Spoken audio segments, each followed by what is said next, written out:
Blessings and welcome to today's Law Enforcement Daily Devotional. Today we're in Leviticus chapters 24 and 25. Tomorrow will be our last day in Leviticus. So we've moved through this book pretty quick.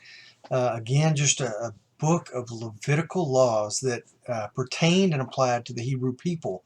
And it wasn't just the laws as far as can't do this and can't do this. It was the laws for sacrifice, and it was the laws for celebrations. It was a law for the Levites themselves and the people. And today we continue that with more of the laws and the regulations. Chapter 24, verses 1 through 4.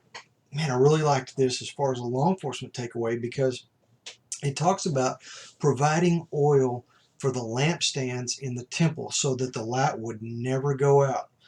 And again, we spoke about this several days ago about that lampstand being foreshadowing of the light of Christ that comes into the world, and that light is never extinguished. This light's never extinguished. It made me think of, and this is not a really good, accurate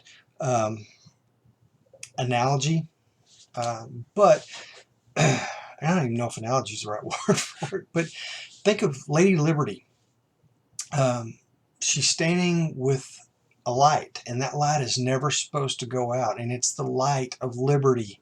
As law enforcement officers, we work 24/7, 365, and there's never a moment in this country where there is not a law enforcement presence to answer calls and to serve and protect the people of our communities.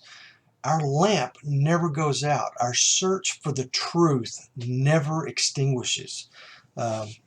Now, we're not equal to God in that respect at all, but I just like the comparison that the lamp never goes out and our search for truth never goes out. Our desire to protect and serve never goes out.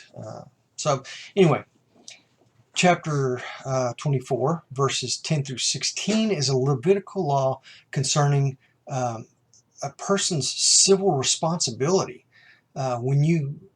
And this goes for today too, but this is not a crime per se for us, but in Levitical law, if you saw or heard a crime, and this was pointing to a particular crime, but you had a responsibility as a civilian and a member of that community to take action. It was your duty to do so.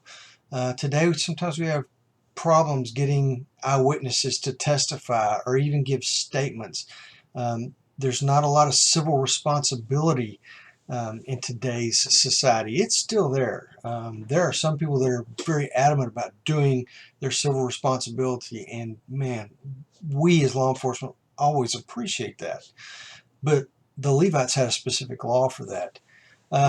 Verse 17 of this chapter lays out capital punishment for murder. We know that for military personnel and law enforcement, that if you have to kill somebody in the line of duty, that is not murder. It is a totally different category, and the Bible recognizes that. God recognized that. In the Ten Commandments it says thou shalt not murder. So he definitely separates the two and distinguishes them. We jump down to chapter 25, and it gets into the Sabbath year, and this is really a neat concept and a really neat thing that the Hebrews had in their culture that God gave them.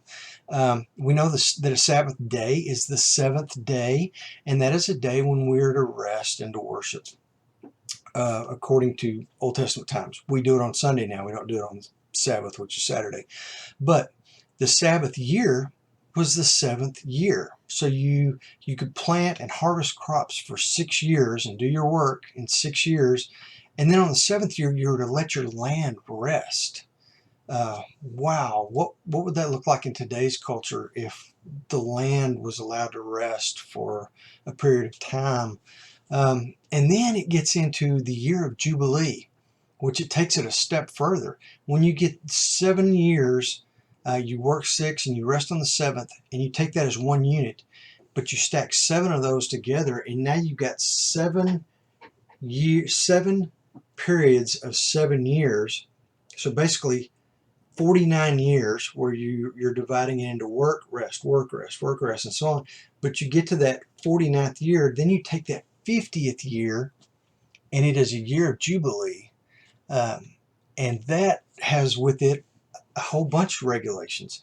And it's one of the cool ways that when God gave portions of the promised land to his people, the Reubenites got a certain part of land. The Benjamites got a certain part of land.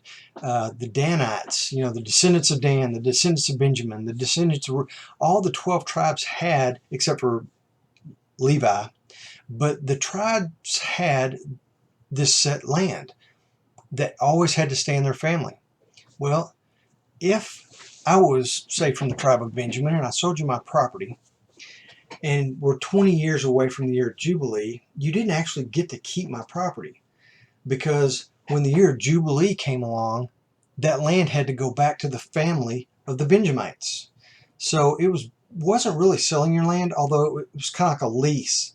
If I told someone, hey, you can have my land to the year of Jubilee, the next 20 years, you can lease that land, and it's technically yours, but on that 20th year, it goes back to my family, and it stays as a family inheritance. Just a really cool part of their culture and who they were. So, but it's neat to understand that, because that does come up later on in some of the Bible books that we're going to read later on. So anyway, tomorrow we're going to be in Leviticus 26 and 27, our last day in Leviticus, and our last chance to look at Levitical laws. So read up and meet me back here tomorrow, and in the meantime, stay safe.